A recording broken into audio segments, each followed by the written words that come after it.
സ്നേഹിക്കുന്നേ സ്നേഹിക്കുന്നേ സ്നേഹിക്കുന്നേ യേശുവേ, സ്നേഹിക്കുന്നേ സ്നേഹിക്കുന്നേ സ്നേഹിക്കുന്നേ യേശുവേ. അത് മുട്ടോളം പോരായേ, അത് അരയോളം പോരായേ, അത് മുട്ടോളം പോരായേ, അത് അരയോളം പോരായേ. സ്നേഹിക്കുന്നേ സ്നേഹിക്കുന്നേ സ്നേഹിക്കുന്നേ യേശുവേ. ഞാൻ ഒരു 2 വചനം പറയാവേ. നമുക്കറിയാവുന്ന വചനമാണ് ഏശയ്യ 49:16. ഇതാ നിന്നെ ഞാൻ എൻ്റെ ഉള്ളങ്കൈ രേഖപ്പെടുത്തിയിരിക്കുന്നു, നിന്റെ മതിലുകൾ എൻ്റെ കൺമുമ്പിലുണ്ട്. ഏശയ്യ 43:4. നീ എനിക്ക് വിലപ്പെട്ടവനും ബഹുമാന്യനും പ്രിയങ്കരനുമായതുകൊണ്ട് നിനക്ക് പകരമായ മനുഷ്യരെയും നിന്റെ ജീവന് പകരമായ ജനതകളെയും ഞാൻ നിനക്ക് തരുന്നു. എന്തിനാരും അല്ലേ ഈ ബൈബിൾ നിറച്ച് ഒരു ബുക്ക് നിറച്ച് ഇങ്ങനെ ദൈവം സ്നേഹമാണ്, ഞാൻ ഇങ്ങനെയാണ് സ്നേഹിക്കുന്നത് എന്നൊക്കെ ഇങ്ങനെ ദൈവം ഇങ്ങനെ പറഞ്ഞു വയ്ക്കുന്നത് എന്തിനായിരിക്കും ദൈവം ഇങ്ങനെ എന്തിനായിരിക്കും പറഞ്ഞു വെക്കുന്നത്.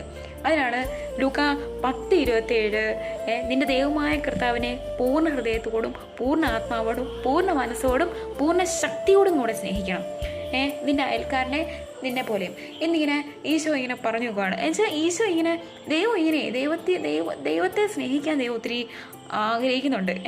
നമ്മൾ ഓരോ നിമിഷവും ഈശോയെ സ്നേഹിക്കാൻ ഈശോ ആഗ്രഹിക്കുന്നുണ്ട്. അതിനാണ് ഈശോ പറഞ്ഞിരിക്കുന്നത് 1 തെസ്സലോനിക്ക 5:10 ഉറക്കത്തിലും ഉണർവിലും അവനോടൊന്നിച്ച് ജീവിക്കേണ്ടതിനാണ് അവിടെ നിന്ന് എല്ലാവർക്കും വേണ്ടി മരിച്ചത്.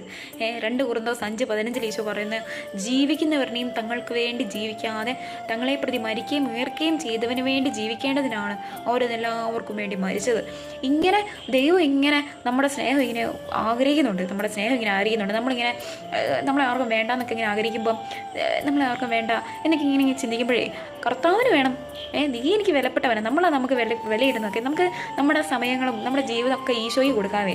ഓരോ നിമിഷവും ഈശോ ഓർത്തോണ്ട് ജീവിക്കാം. നമുക്ക് എന്തുകൊണ്ട് ദൈവം ഈ ദൈവത്തിൻ്റെ കയ്യിൽ നമ്മുടെ പേര് എഴുതി വെച്ചുകൊണ്ടാണ് നടക്കുന്നത്, എന്നിട്ട് എന്തുകൊണ്ട് നമുക്ക് എഴുതി വെച്ചുകൊണ്ട് നടന്നുകൂടാ അല്ലേ? ഈശോയുടെ കയ്യിൽ നമ്മുടെ പേര് എഴുതി വെച്ചുകൊണ്ടാണ് നടക്കുന്നത്, എന്നിട്ട് എന്തുകൊണ്ട് നമുക്ക് എഴുതി വെച്ച് നടന്നുകൂടാ? ഈ ബൈബിളിലെ എല്ലാ വചനങ്ങളും ദൈവം സ്നേഹമാണ് എന്ന് പറഞ്ഞു തന്നതേ ഞാൻ ഈശോയെ അങ്ങനെ സ്നേഹിക്കാനാണ്. ഓരോ വേർഡ് ബൈ വേർഡ് എടുത്തു നോക്കിയാൽ നമുക്കറിയാം, നീ എനിക്ക് വിലപ്പെട്ടവനും ബഹുമാന്യനും പ്രിയങ്കരനുമാണ്. എൻ്റെ ദൈവം എനിക്ക് വിലപ്പെട്ടവനാണോ? എൻ്റെ ദൈവം എനിക്ക് പ്രിയങ്കരനാണോ? എൻ്റെ ദൈവം എനിക്ക് ബഹുമാന്യനാണോ എന്ന് നമുക്ക് ചിന്തിക്കാം. നമുക്ക് അങ്ങനെ സ്നേഹിക്കാനാണ് ഈ ബൈബിളിൽ വചനം മുഴുവൻ സ്നേഹമാണെന്ന് യേശു പറഞ്ഞത്. ആമേൻ.